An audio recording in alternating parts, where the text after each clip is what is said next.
J'ai joué un pot à 10 000 $ avec Brelan sur un board où il y a toutes les quintes du monde possible. J'ai joué en short deck. Je me suis fait embrigader en short deck.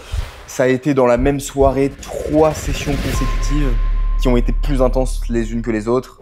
Ça a été le bordel, pas trop de teasing, on y va.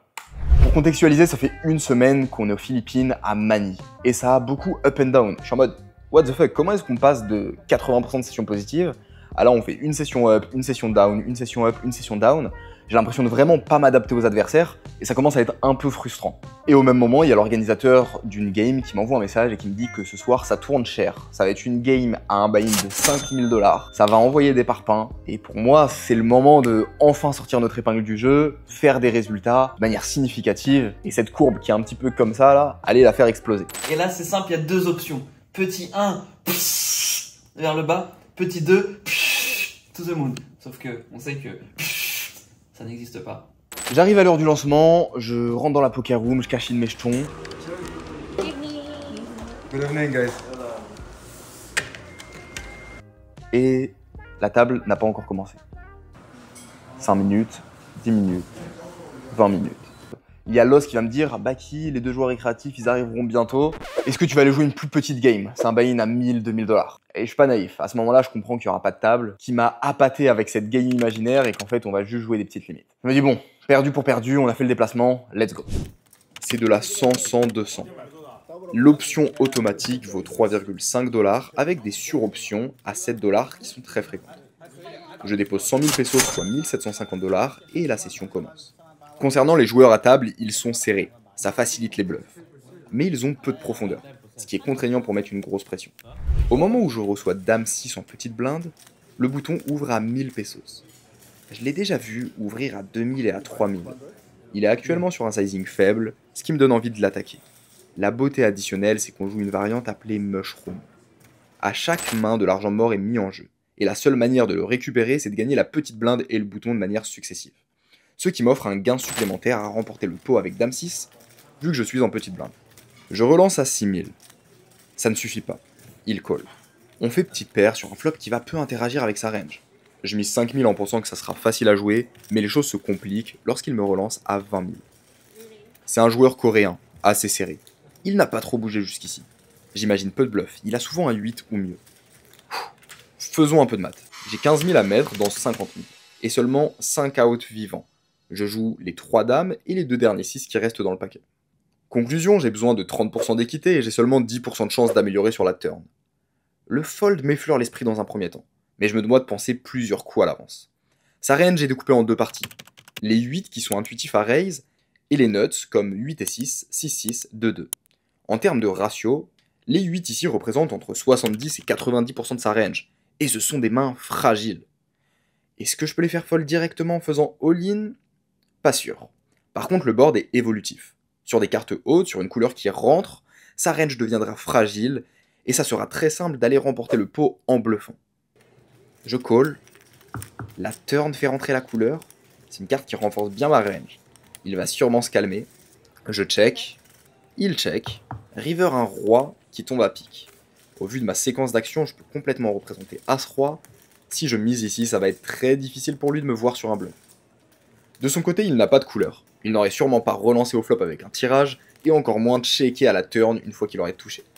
Et il lui reste 50 000 pesos derrière, ce qui complique un peu les choses parce qu'il a encore des doubles paires ou des brelans qui, a priori, au vu de la profondeur, ne vont pas fold.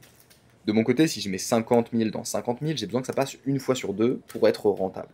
Dans sa range, il a autour de 10 combos de double paire et mieux, pour plus de 50 combos de 8 qu'il ne va pas pouvoir défendre. Et il va vite se retrouver à fold 80% de sa range. En faisant all-in ici, 80% du temps on va récupérer le pot qui fait 50 000, et 20% du temps on va perdre nos 50 000. 80% de 50 égale 40 000, 20% de 50 égale 10 000, 40 000 moins 10 000, miser ici c'est une espérance de gain net de 30 000 pesos. C'est super profitable. En pleine confiance, je fais all-in en bluff, et il call. Je retourne 8 et 6 pour double paire et remporte ce pot. Un tour plus tard, je découvre As-3 suité pour prendre ma revanche. Je suis encore en petite blinde, et encore ce joueur au bouton qui ouvre à 1000. Il m'a vu faire un bluff assez extrême, et d'ailleurs toute la table l'a vu. Si je relance, je vais avoir peu de crédibilité et me mettre dans une situation complexe. Je call simplement. Le joueur en option en fait de même, et on arrive à 3 sur un flop 10, 6, 4. Pas terrible pour notre main. Face à mon check et celui du joueur en option, le joueur au bouton mise 2000. Il n'a pas les overpairs comme paire de valets, il n'a pas les meilleurs 10 au vu de sa taille de mise préflop. Ce qui va le mettre encore une fois dans une situation délicate quand il va prendre mon raise à 11 000. Il hésite un moment puis call. Ça tombe bien, je ne comptais pas m'arrêter là. La turn est un valet qui m'ouvre un tirage couleur. En plus de gagner de l'équité, c'est une carte haute qui affaiblit la valeur de son cœur de range, c'est-à-dire les paires de 10. Je pars sur un gros bluff, je mise 33 000 pesos, en espérant juste ne pas entendre le mot all-in. Il reste perplexe face à ma mise, puis finalement se résigne et jette ses cartes. On remporte ce pot. Chance. 500. Après 1 heure de jeu, il y a un mec qui me tape sur l'épaule derrière moi. Je retourne. Coucou. Et je vois qui? Nabo. Nabo, c'est un joueur récréatif. Mais c'est même plus le terme récréatif. On dirait vraiment qu'il a appris le poker dans un asile psychiatrique. C'est un taré. Nabo, c'est un petit, c'est pour ça qu'on l'appelle Nabo. Il est tout fou. Il fait que d'hurler. Il joue any to card préflop. Et je suis en mode, Nabo, qu'est-ce que tu fais là? Et là, il me dit, je vais faire mon accent chinois. Il me dit, short deck. Je sais pas si, j'ai l'impression que ça va être chaud en commentaire. Mais vraiment, c'est vraiment ça son accent. Donc Nabo, il vient, il parle à peu près 3 mots anglais. Et il me dit, no hold'em, short deck. Only one player, we can play short deck. Ce que je comprends, c'est que du coup, il n'y a pas de game d'hold'em, comme par hasard. Et il me demande d'aller jouer en short deck avec lui. Short deck, c'est, on enlève ces 6+, en gros. Il n'y a pas le 5, ni le 4, ni le 3, ni le 2. Et les règles sont un peu différentes, genre flush, c'est mieux que full, etc. Je me dis, let's go. On va aller jouer en short deck, avoir un peu de fun dans cette soirée parce qu'on s'ennuie. Et au moment où je prends mes jetons et que je m'apprête à partir, le plan, je pense pas qu'il est record parce que justement, j'étais en train de partir, je reçois As-Roi sur mon mushroom. Donc, il y a 40 000 de dead money et j'ai juste à gagner le pot avec As-Roi et je gagne les 40 000. Donc, c'est parfait. Scénario idéal. Tout le monde qui lime jusqu'à moi, je relance à 20 000 et il y a un joueur en début de parole, un nit absolu, qui lim pre-raise et qui me revient dessus à 70 000. 70 000 all-in au total. C'est chiant parce que j'ai 50 000 à rajouter. Si je gagne non seulement les 140 000 qui sont en jeu, mais je gagne le mushroom à 40 000 en plus. Donc j'ai des cotes qui sont hallucinantes. Et en plus de ça, lui, il peut complètement avoir genre paire de 8, paire de 9. Ce qui me fait assez peur, c'est qu'il a fait un acting de fou. Genre, il a fait all-in. Et genre, du coup, j'imagine beaucoup moins 8, 8, 9, 9, 10, 10. Je pense qu'il peut quand même avoir As-Roi, paire de dames, où il fait un peu d'acting parce que moi, je suis censé relancer quasiment toutes mes cartes au bouton. Donc, quand j'ai As-Roi, c'est un scénario vraiment idéal. On y est, en vrai. Même s'il a les rois, j'ai presque les cotes. On est obligé de mettre les sous au milieu. Je call. Il retourne les As. Pas de miracle. On perd ce pot et on ressort de la pièce 80 000 pesos plus pauvre qu'on était rentré. Je vais dans la pièce dédiée au short deck. Pour contextualiser, la Poker Place, c'est une sorte de grand bâtiment avec plein de rooms. Ils appellent ça des VIP rooms. Et donc, il y a VIP 1, VIP 2, et les différents organisateurs sont dans différentes rooms.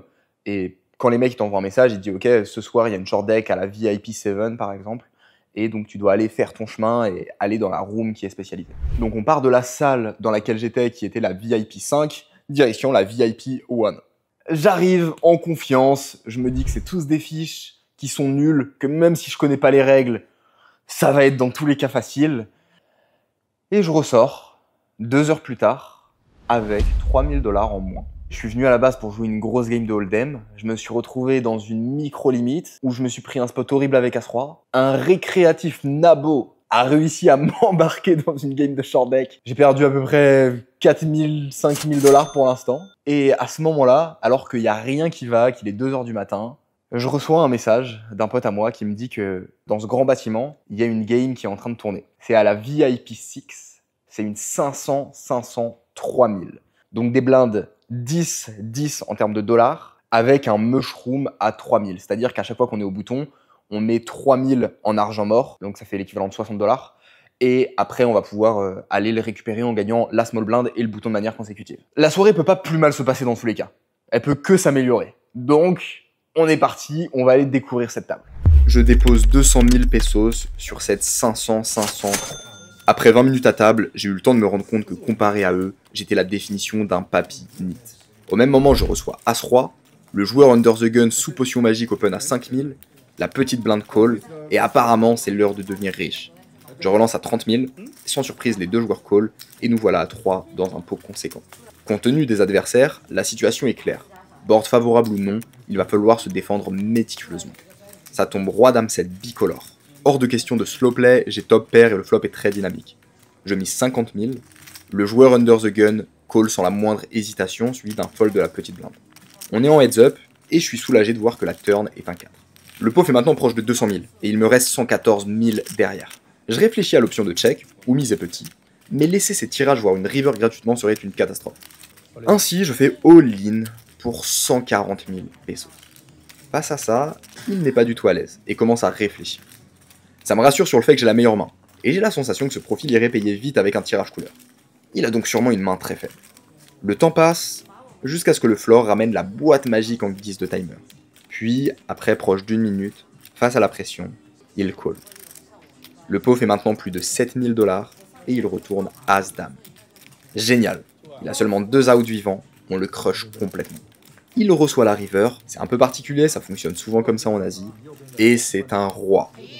La croupière m'envoie gentiment tous les jetons, et on devient positif de 200 000 pesos sur la session.